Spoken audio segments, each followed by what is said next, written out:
વ્યાજબીની અડચણને કારણે દીકરીનું શિક્ષણ અવરોધતે નામાંકિત નર્સિંગ કોલેજ પ્રાંતિજની ચિત્રેની નર્સિંગ કોલેજમાં જીએનએમ નર્સિંગના પ્રથમ વર્ષમાં અભ્યાસ કરતી દીકરીને અપૂરતી ફીના કારણે પરીક્ષામાં બેસવા ન દેવાઈ, જે ખૂબ જ દુઃખદ અને ચિંતાજનક ઘટના છે. આ ઘટના સરકારના બેટી બચાવ બેટી પઢાઓ અભિયાનની ભાવનાને નબળી પાડે છે. વિદ્યાર્થીની કોલેજના પ્રિન્સિપલને પરીક્ષામાં બેસવા માટે ઘણી આજીજી કરવા છતાં પ્રિન્સિપાલ એકના બે ન થયા. જો આ બાબતે વિદ્યાર્થીની કંઈક ઊંધું પગલું ભરી દે તો જવાબદાર કોણ?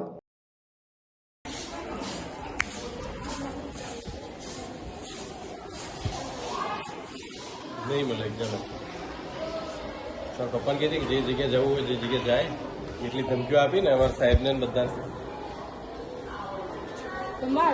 ચેક આપવા તો રેડી તો તારા પપ્પાને જોવાનું મને થોડી જોવાનું હોય.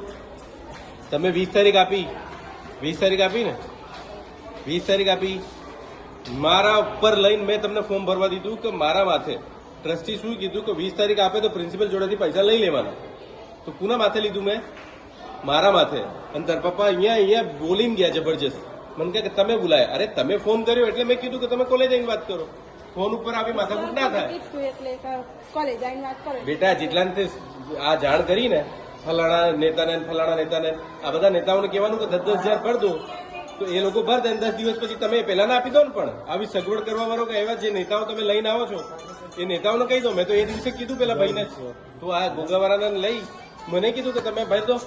સવારે મારે કોઈ માથાકૂટ જોઈએ નહીં. મારે પેપર ચાલુ થાય છે એટલે તને એક્ઝામ આપવા નહીં મળે બેટા. હું તને બેટા કહીને સંબોધિત કરું છું. તું વાત સમજી જા, બહાર જા, વાત પૂરી. ઓકે સર, બીજી કોઈ વાત નહીં થાય. સર લેખિતમાં લખીને આપી દો બસ. લિખિતમાં કોઈ વસ્તુ નહીં મળે. તાર જે જગ્યાથી જીઆર લાવવું હોય તાર લઈ દેજે. ઓકે તો એક્ઝામ પતાવતા સુધી મારી બેન અહીંયા રહેશે. હા તો બેસાડે ને મારે ઓફિસમાં બેઠો હું વાંધો છું. કઈ બી થાય હા જે થાય મારું નામ લખીને કરવાનું. ફાઇનલ જે બી થાય મારું નામ લખીને કરજો. ઓકે જા. એને કઈ બી થયું એક્ઝામ પતતા બરાબર તો જવાબદાર તમે પોતે. અરે યાર હિન્દીમાં બોલવું હવે ગુજરાતીમાં નહીં સમજતો. મારું નામ લખીને જે કરવાનું હોય કરજે. આટલી ગેરંટી હું લઉં છું ને. જા બેસી જા. ચેક નહીં ચાલે. જા પૈસા ચાલે ને તમે આખું વર્ષ સુધી છો તમે ટુકડે પર આવ્યો મેનેજમેન્ટ ઉપરથી ચેક ના પાડે. શું નામ બેન આપનું? નાયક અર્ચના મેહુલ કુમાર. કયું ગામ? તિલોદરા. શું તકલીફ હતી આપને આજે? આજે એક્ઝામ હતી મારા ફર્સ્ટ યરની જીએનએમ પહેલા વર્ષની? પહેલા વર્ષ. બરોબર. શું થયું હતું એમાં? તો એમાં એવું થયું હતું ને કે 90,000 ફી છે મારી કોલેજની. તો એમાંથી 69,000 ભરી દીધા છે. 69,000 ભર્યા છે? હા. કેટલા સમય પહેલા ભર્યા હતા?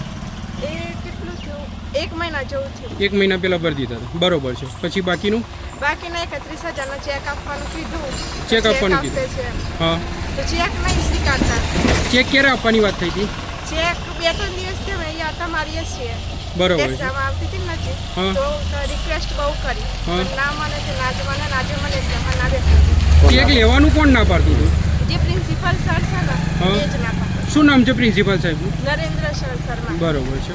આવું કોઈ તમારા બીજી કોઈ વિદ્યાર્થી સાથે થયેલું છે? એ ઘણા લોકો જોડે થયું છે પણ કોઈ દંડના નિર્દેશન કોઈ કશું કરતું નથી.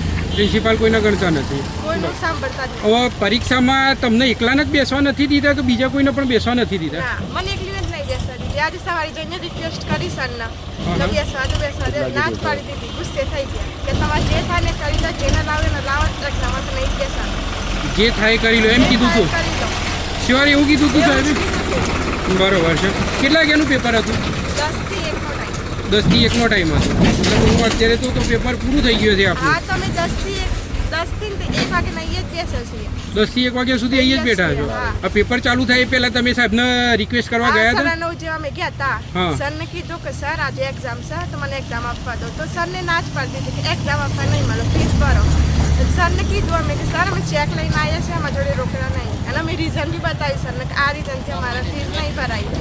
તો બી સર માનતા જ નહીં, એક્ઝામમાં ના બેસે. ચેક ના લેવા પાછળનું કારણ સાહેબ કંઈ જણાવતા હતા?